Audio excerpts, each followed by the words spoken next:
Урматтуу телекөрүүчүлөр, биз болсо сапарыбызды дагы да болсо алдыга карай улантабыз. Биздин студиябыздын көркүн ачкан конокторубуз дагы келди. Кесиптеш четинен тааныштырып баштасак. Албетте, бүгүнкү майрамда уда келген майрамдарды куттуктап өзүнүн жакшы тилектерин, жакшылыктарын менен бөлүшкөнү келип калган биздин конокторубуз бар кесиптеш. Алар менен четинен тааныштырып өтө берели. Биздин эжекебиз Гүлбүбү Кыдыралиева, калемгер эжекебиз жана дагы Кишимжан Жанышалиева деген мукам үндүү ырчы эжекебиз келип отурат. Саламатсыздарбы? Саламатсыздарбы? Кандай келип алдыңыздар? Маанайыңыздар жакшыбы? Негизи эле күркүрөгөн күз айы, майрамдарга бай экен. Бүгүн жылмайы күнү болду. Жылмайы күнү болуп жатат азыр дагы кесиптеш. Бүгүнкү таңды кандай тосуп алдыңыздар? Кандай туруп келдиңиздер? Оор болгон жокпу? Жакшы, оңой эле келдик. Жылмайып тосуп келдик. Жакшы, Сиз түрдө жылмайып тососуздарбы? Албетте, анда жакшы. Ар бир күн жылмайып тосушубуз керек. Туура, эң туура айтасыз. Анда эмесе биз суроолорубузга, өзүбүзгө да кызык болгон, көрүүчүлөргө да кызык болгон суроолорубузга өтө берели. Биринчи суроом Гүлбүбү эжеке сизге болсун. Мына ыр жазууга сизге эмне түрткү берди? Негизи эле биздин билишибизче сиздин кесибиңиз башка экен. Анан кантип ыр жазып калдыңыз? Эмне түрткү болду деген сыяктуу. Эми ыр жазууга кандай десем, мындай жашоо турмуш жакшы, жаман дегендей арман ар кандай болгондо ушунда кишинин ички оюн бир окурмандарга жеткиргиси келет экен да. Анан ошентип анан ушул ар кандай түйшүктөргө туура келгенде ошондо жазып баштадым. Анан жөн эле жазып койчумун. Анан эле күндөрдүн биринде бизде мен мурда Нарында болчумун да. Жумамүдүн Шералиев деген билесиңер го, бар эле да. Жолдошума деле көрсөтпөйм, эч кимге деле көрсөтпөйм. Анан ушул ыр жазып атасың деп кимдир бир тең тушум көрүп калды да. Анан ыр турбайбы деп ошентип калды. Андан катып алдым да, анан тиги кишиге көрсөтүп көрдүм да. А кишини билем да жакшычы. Акын, композитор да, ушундай. Жакшы көрөм да өзүм да. Анан көрсөтсөм эле, ай, мунуң жакшы экен. Бирок муну сен эч кимге көрсөтпөй эле, мындай тойлорго барганда окуп коюп жүрү деди да, ошентип койду. Анан ошону менен аны катып таштадым. Анан катып таштап жүрдүм, анан дагы бир турмушта мындай дагы бир өйдө төмөн бир кубанычтар, армандар болгон кезде деле өзүм эле мындай оюма түшө берет. Анан жаза бердим. Ошентип жүрүп отуруп анан аяктан 92ден баштап чыкты да ушу. Эң биринчи ушу Карлыгаш деген ырым чыкты. Ушу Кишимжан ырдайт го, ушул чыкты да ушу. Кандай бир алып барсам эле оңой эле кабыл алды эми. Ал кезде деген эме болчу да, жанагы гонорар деген берчү эле да, ыр жазгандаргачы. Ошол биринчимди ошолор эме кылды, майлайсың тыйыпы дегенде, ал ошол акчасын 80 70 ушундай акча экен. Анан ошолорго алып алгыла деп койдум. Ошону майлаганым ошо шоколад алып жегиле деп койдум. Талант үчүн эмнеге гана барбайсың. Туура айтасыз. Андан кийин анан дагы эле турмуш менен алып бурушуп жүрө бердим. Аяктан көп эмет алган жокмун. Убактым да болгон жок. Иши кылып жүрө бердим да. Анан бияка келгенде анан ушул китепти эме кылдым. Китепке мындай жыйынтыктайынчы деп анан эми ушундай кылып анан демек ыр жазууну бул жан дүйнөңүз каалаган экен. Албетте. Айтсаңыз, сиз акын эже менен кантип байланышып калдыңыз? Акын эженин сөзүнө жазылган ырларды ырдап келесиз. Кантип байланышып калдыңыз? Мен Догдурбай Урманбетов деген агай бар, композитор. Ошол агай мага ар кандай оондорду сунуштайт. Өзүнүн оондорун. Анан бул эженин текстин сунуштап калды, ушу Карлыгачым. Негизи бул чыгарма эстрадага жазылган чыгарма. Бүгүн аракет кылып комузга салып ырдап берем. Абдан жакшы чыгарма. Муңканган бир абдан жакшы болгон экен. Булар Кыргыз радиосуна берилип, ал жактан фондко өтүп, жакшы жыйынтыктарга жетти. Эжекемдин калеми дагы урчуй берсин, дагы жакшыларын күтөм. Аткара бермекчимин демекчимин. Демек, ошол композитор агайыбыз аркылуу эже менен таанышып, ошол менен байланышып калдыңыз. Анда эмесе сөзүбүз куру болбосун, жана дагы көрүүчүлөрдү майрамы менен куттуктап, Кутман таңда бир шаңдуу чыгарма болсун дагы эжекенин сөзүнө жазылган ушул чыгарманы аткарып берсеңиз. бир аз муңканган чыгарма бул? Чыгарма деген баары бир жан дүйнөдөн чыкса. Ооба.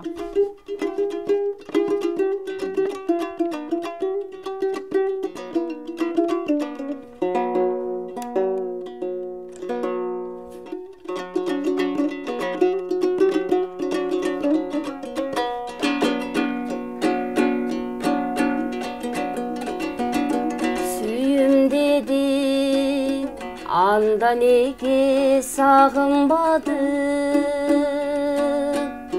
кеттің да караныңды таба албадың.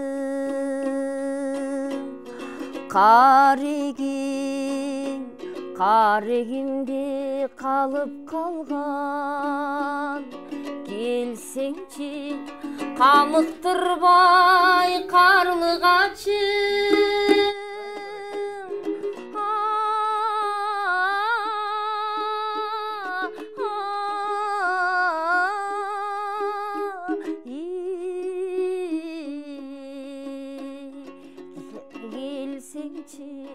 Камыктырбай карлыгачы,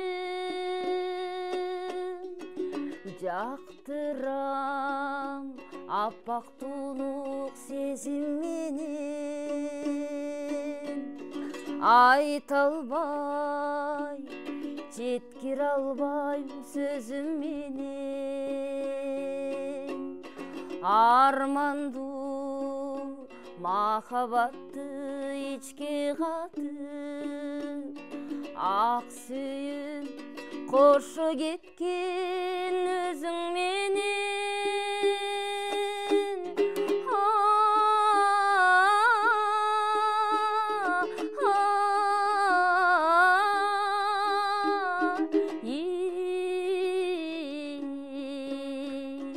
Ак сүйүм кошу кеткен өзүң менен.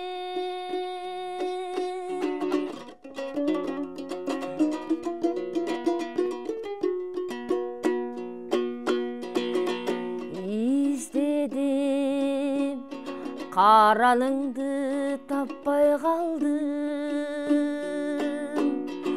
унутпай элесиңди сагынамын. Махаббат тузагына чалып кошпой, тагдырдын буйругуна тарынамын.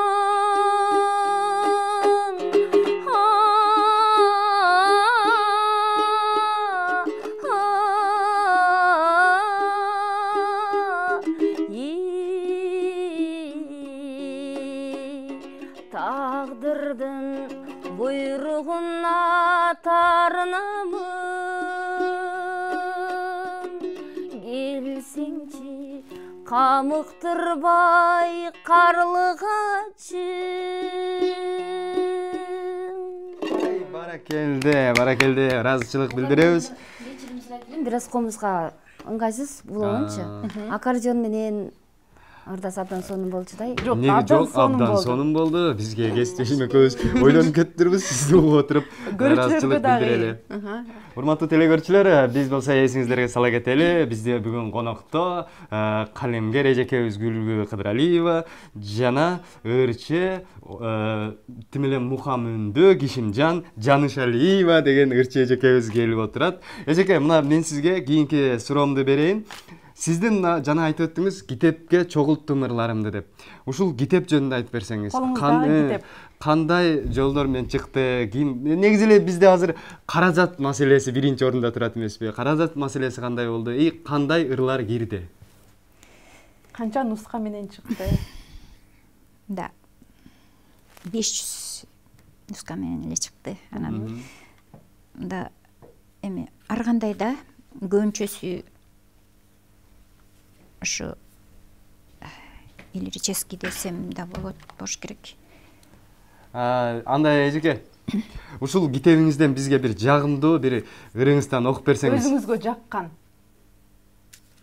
жаккан акын ырга жакын деп айтып атат эмеспи?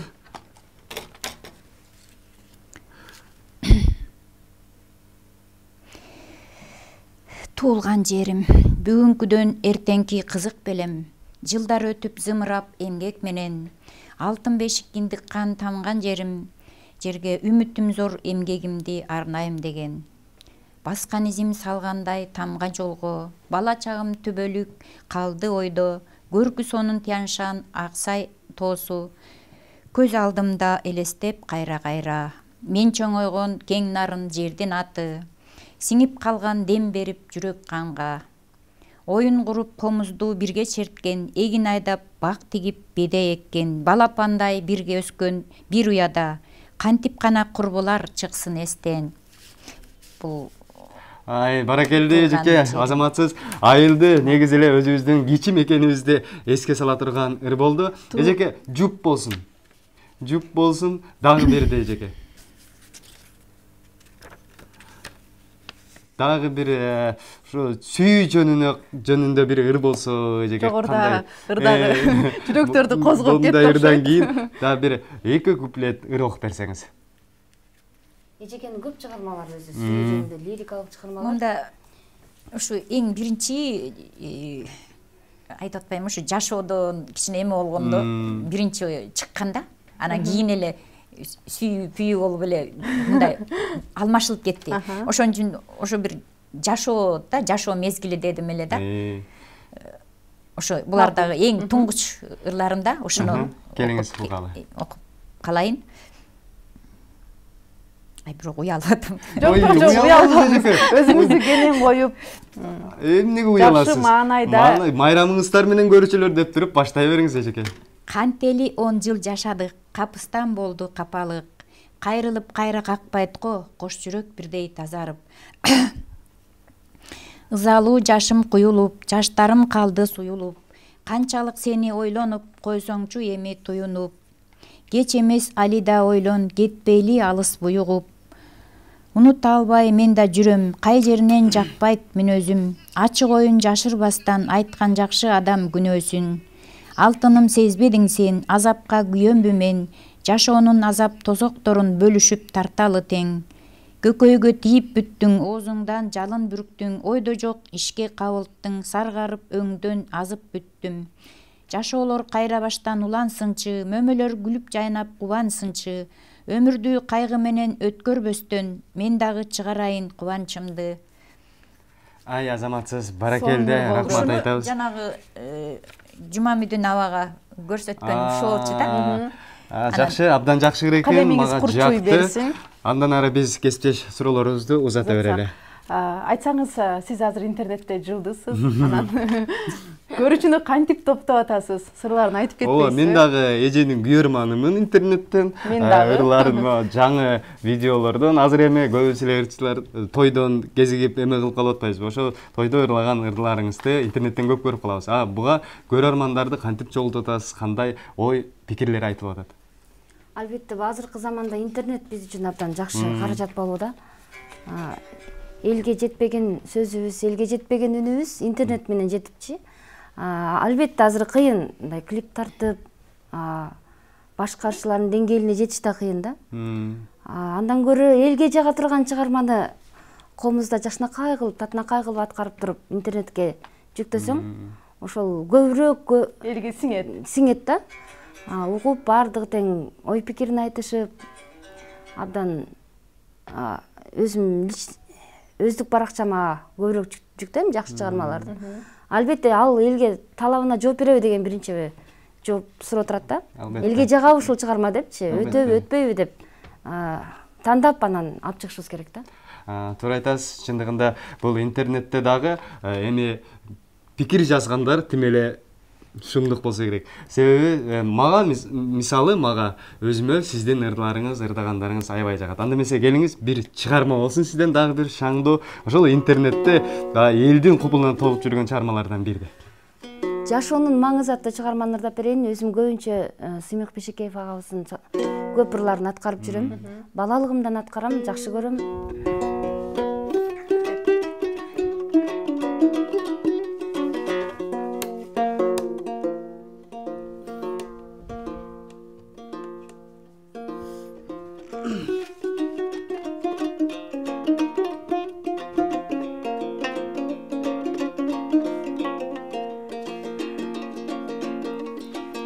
Жашоонун бул турмушта маңыз эмне? Байлыкпы басып жыйган катып теңге? Адамдын жанын ажал алам десе, арачы болор бекен алтын теңге. Жашоонун маңызы дейт ден соолукта, ансыздан айтышкандай өмүр кыска. Жаралып бул дүйнөгө келген бакыт, жаркылдап күлүп жүрсөк жайда кышта. Жаралып бул дүйнөгө келген бакыт, жаркылдап күлүп турсаң жайда кышта. Жашоонун бул турмушта маңыз эмне? Бийликпи убактынча өткөн төргө, бел калып бетегеси кеткенинде, бектердин түбөлүгү болбойт элде. Жашоонун маңызы дейт көңүлдөрдү, жакшылык жарык чачат өмүрлөргө. Бирибиз бирибизге жылуу карап, жакшы сөз арнайлычы колдон келсе. Бирибиз бирибизге сыйлуу карап, жылуу сөз арнайлычы колдон келсе.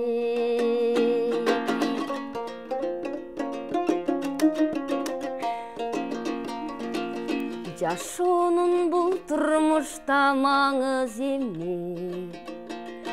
Көр тирилик жай алдырбас акча беле, артыкча азгырыгы табышмактуу. Адамзат арыла албай келет неге? Жашоонун маңызы дейт түбөлөдү, улаган урпагыңды улуу күнгө.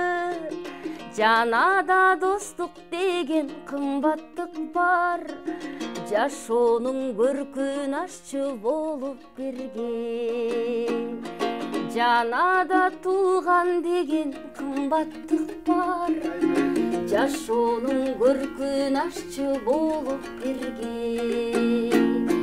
Жашоонун бул турмушта маңыз эмне? Баракелде, ыр эмес бекен, үн эмес бекен. Ыраазычылык билдиребиз. Үнүңүзгө береке. Жүрөктөн чыккан жагымдуу сөздөрдү арнап, жакындарыбызга жылмаюу гана тартуулагандан артык кандай гана бактылуулук болбосун кесиптеш. Сиздин үнүңүзгө береке, калемиңиз курчуй берсин эжеке. Бизге бөлүнгөн убакыт дагы соңуна келип жетти окшойт кесиптеш. Кесиптеш, келип бизге ушундай сонун майрам күндөрү элибизге маек куруп бергениңиз үчүн сиздерге чоң ыраазычылык билдиребиз. Ар дайым ишиңиздерге ийгилик болсун. Сиздин үнүңүз булбулдай болгон үнүңүз өчпөсүн. Эжеке, сиздин калемиңиз курчуй берсин. Ал эми урматтуу телекөрүүчүлөр, биз болсо көрсөтүүбүздү андан ары улантабыз. Таңды биз менен тосуңуздар.